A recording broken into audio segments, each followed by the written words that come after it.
The PRovoke Podcast, brought to you by PRovoke Media and produced by the international broadcast specialist Marketeers. Hello and welcome to the PRovoke Podcast. I'm Diana Marszalek. I am a senior reporter with PRovoke Media, and my guest today is Maryellen Royle.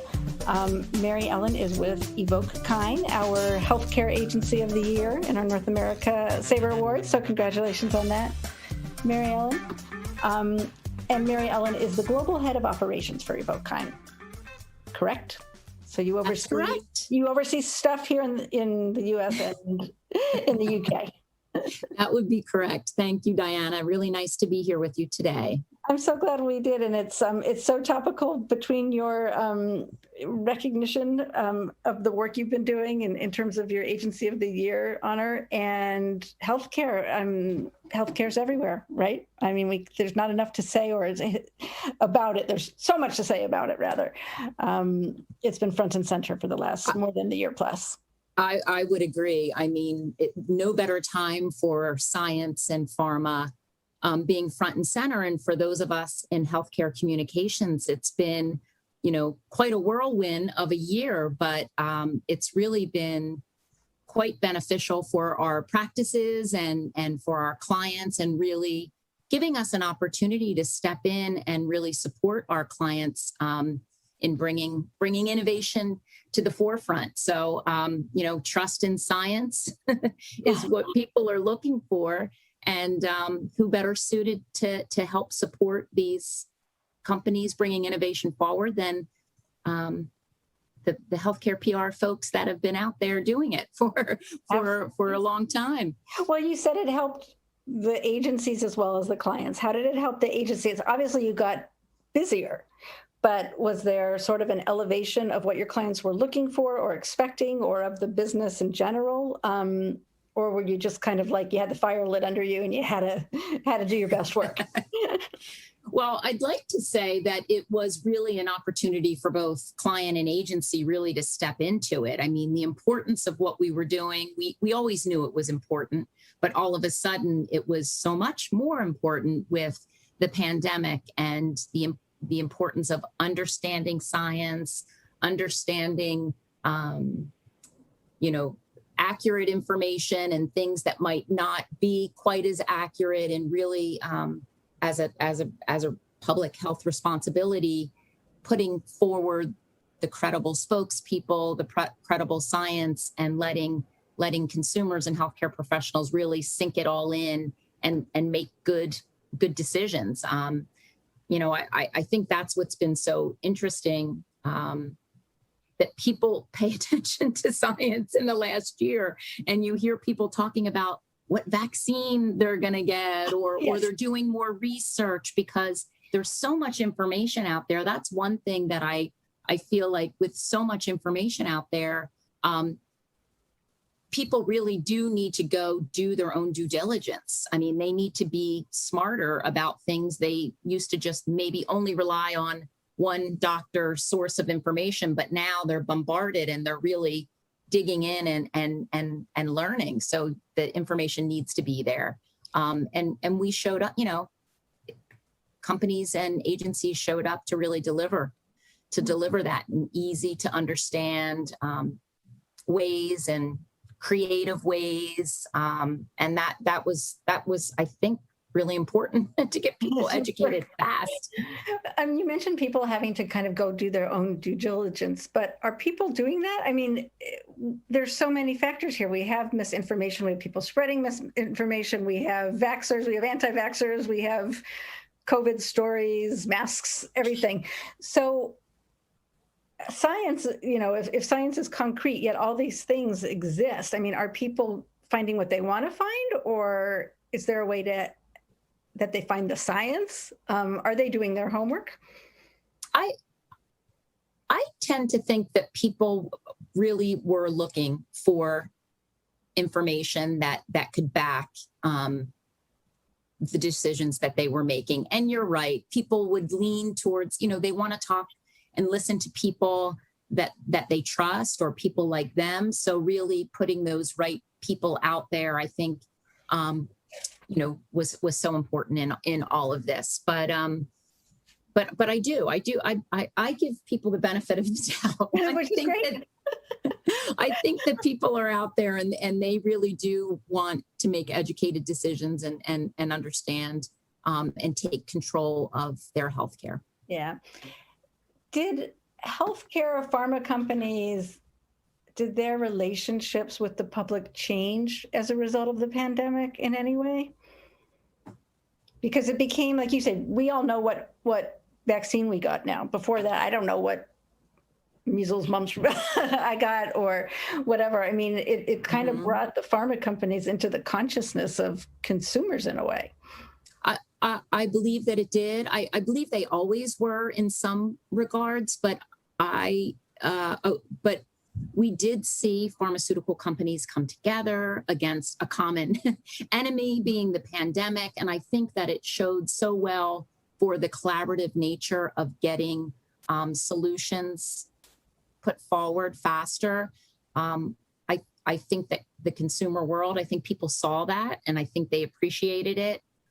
So I do think it brought groups closer together and gave more familiarity of how does this all work? Like drugs don't just show up on the market. There's a lot that goes into this. And I think having a little bit of the curtain pulled back to see the process and the progress and how it all happens gave a greater appreciation from the public who maybe didn't really pay attention to that in the past. Right. I wonder if it is, you mentioned it, I was going to ask about a greater, whether it's respect or appreciation for what pharma companies actually do. I mean, from my vantage point, as a consumer and as someone in healthcare communications, I 100% think that there has to be a greater appreciation for what goes into it. Yeah, because for a long time, whether your medicine bills are too expensive, whatever it is, there was kind of a bad rap. But in this process, we saw them really rise to the occasion and see what they're doing. I mean, they produced this vaccine, right? And amazing work, right? Absolutely. Now, in delivering science, did you see your relationship with your clients change? Did you become more of a conduit for the science versus for a brand, if that makes sense? Like, did your role kind of change or your focus? For us, the types of the types of work that we do, not so much. I mean, we oftentimes worked in in R&D and in the clinical programs leading into bringing a product to market. But what did change is really the greater awareness of the public health messages that were needed, the corporate leadership and visibility. We've always done that kind of work, but we really did lean into that to make sure that companies were out there and talking responsibly about all of the things that they're doing, not only to bring medicines to the market, but to make sure that they're paying attention to an equitable access and distribution and all of that. So I do think, I don't necessarily think that our work changed so much, but the emphasis on the public health aspects, of course, were what everybody cared about. And with that comes, when you're talking about public health, you're also talking about gaps in healthcare equity. How did you address, especially in the time of COVID, what were the challenges? Those inequities were further illuminated, and yet you had to take steps to reach a lot of communities. So what were the challenges, or what were brands able to do, companies able to do? And I would almost say it was an opportunity because they did come to the fore. Things have always been there, but I think it helped us illuminate the problem and start to address the solutions and really make sure that, investments and actions were taken to really reach the people that needed to be reached with information and access. So I really do think that it was an opportunity to really help companies come along and tell that story, because they weren't always telling it, but but it became very important for people to know what they were doing in order to make their therapies more accessible to all populations. And the stories were such webs, though, right? People were scared to go for their preventative care or other things. I mean, you're talking about health systems and communities and pharma companies. It was a very tangled web, I imagine. Yeah, and there's still a ton of work to do. I mean, we're all, it's a work in progress, but it was just a good critical point to kind of really start talking about some of that. Yeah, and did you start to see more opportunities? Like, did the media, were there more interest in science than there had been in the past? Were there more opportunities actually to get the word out? Well, I think the media and the poor media, that's all they could report on. Right. So, we the one thing that we did notice, there were trends in previous years of, and you probably know this better than us, but they were, cutting back staff for scientific staff at publications across the country, whether at newspapers or Bloomberg or wherever, just for cost saving reasons. And there was a lot of jack of all trade journalists out there, but I really do think that the importance of science and the focus on science for such a long period of time did renew the importance of having specialist journalists that can understand the scientific principles and be able to simplify them and get them delivered. So we really did see that as an opportunity for the media to kind of really get back into that scientific storytelling. And I would imagine that's going to last for some time now too. Which was my next question. I mean, it's out there in the public now, so it's I imagine a kind of new expectation of what we expect from reporting or of information. Yeah, I would say for sure that it's going to have to be a priority for us, for the coming years, and we just need to keep delivering great innovations, not only in pandemics and vaccines, but all other chronic conditions and things that are, plague us, and make sure that information gets out there, and that we really pay attention to access and getting easy to understand information to the people that really need it, making sure we're going into communities that are most hard hit, making sure we have the right spokespeople to really engage with those communities. It's just, a lot of good work still yet to be done. What works? Is it visual storytelling? Is it having, like you mentioned, the right spokespeople? Is it people embedded in the community? What did you find? What did you learn? You've been in this business, but this was I hate to use the word unprecedented because everybody uses unprecedented, but this was unprecedented. I mean, was there something that you learned that surprised you that, was totally different than you would have expected in terms of? I don't know if it was surprising. I think we've always known that, like, creative campaigns, creativity, and variety. I mean, you have to, we all reflect there was the same, very similar, if not the same messages that we had to reiterate over and over about, mask wearing and social distancing and rigor in clinical trials. So bringing that content forward in interesting ways, creatively, video, infographics, audio, you almost had, we had to hit people in all different directions, on all different channels, just so that it would resonate with them. And, what was interesting is that variety is what seemed to succeed, like that that we're showing up at places where people might expect to receive information, but we were also showing up in places where people may not expect to see things. In one of our campaigns, even for the Pandemic Action Network, I know that there was some messages weaved into video games. You would really never think that you would do that, but you just had to be creative and you had to pivot to where you think you could deliver a simple message in an environment where, people might not expect it, but would be highly efficient to hit somebody. I think that from what I've seen, that that sort of art of hitting people where you can was elevated in the pandemic, because it was so everybody had to get information, and there were so many underserved communities and different ages. I mean, there was no target audience because everybody was the target audience, right? So that's right. I imagine it elevated the creativity a bit of healthcare communications.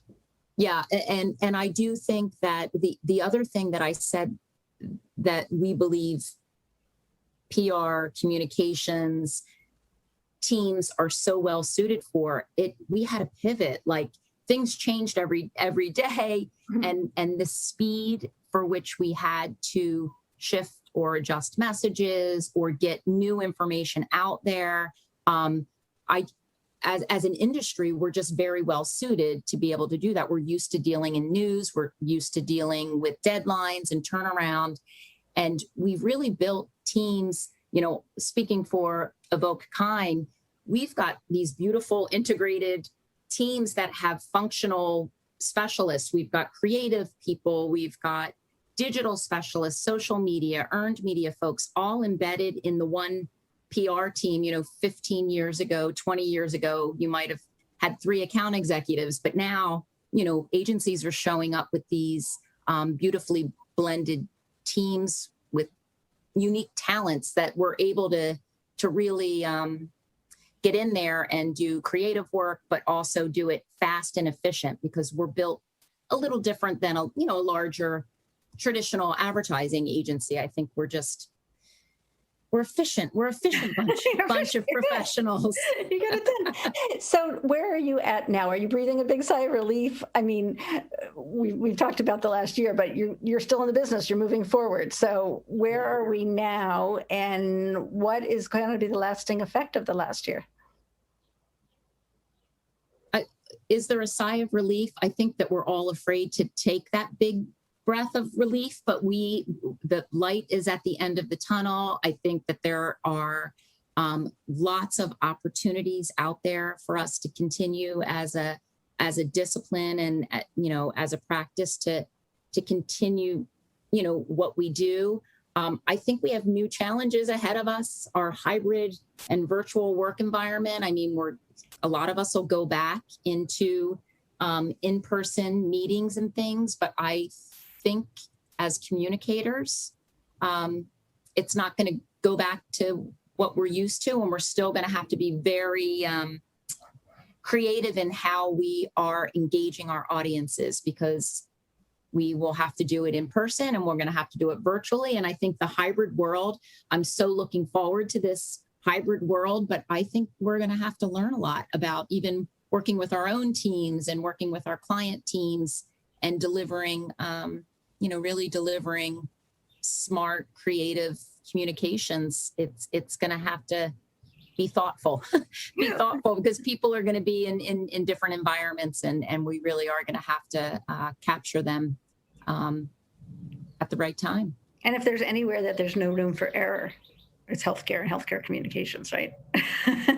You can't have that creative idea without the backing of whatever and put it out there. You're not selling a soda or whatever. I know, but that's so ingrained in most of us that's the not a huge worry. We're good at validating and sourcing what we're putting out there. So that will continue to certainly be very important. And have you moved back into this hybrid environment? Is your agency, are you you know what? It's we do lots of surveying and have handled this remote work very well. We had a wonderful year last year, such hardworking people, and our philosophy going into the fall is work where you work best. So for us, we are planning to have reopenings in the September timeframe, but really keeping it open to where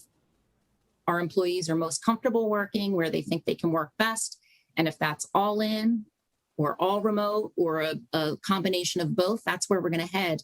And based on what we've heard so far, it's going to be a really nice combination of some in and some out. So we're really pleased about the receptivity of how we're framing it out for the fall. So I for one can't wait to get in at least some of the time. There's so many. I know, I know. It's getting old, but you will have a very happy staff if you're giving them the choice. So that's great. And we've had so many new, wonderful employees, and we were kidding because some of them we've not walked by yet on the street or seen. Would have recognized them, right? Definitely know them over the Zoom, but we can't wait to sit next to them. Excellent. Well, good luck with that, and your tremendous work in the past year. So. Kudos to you for getting that done and moving forward now. So appreciate That's great. Thanks for your time. It was great to have the conversation with you. Yes, it was. Take care.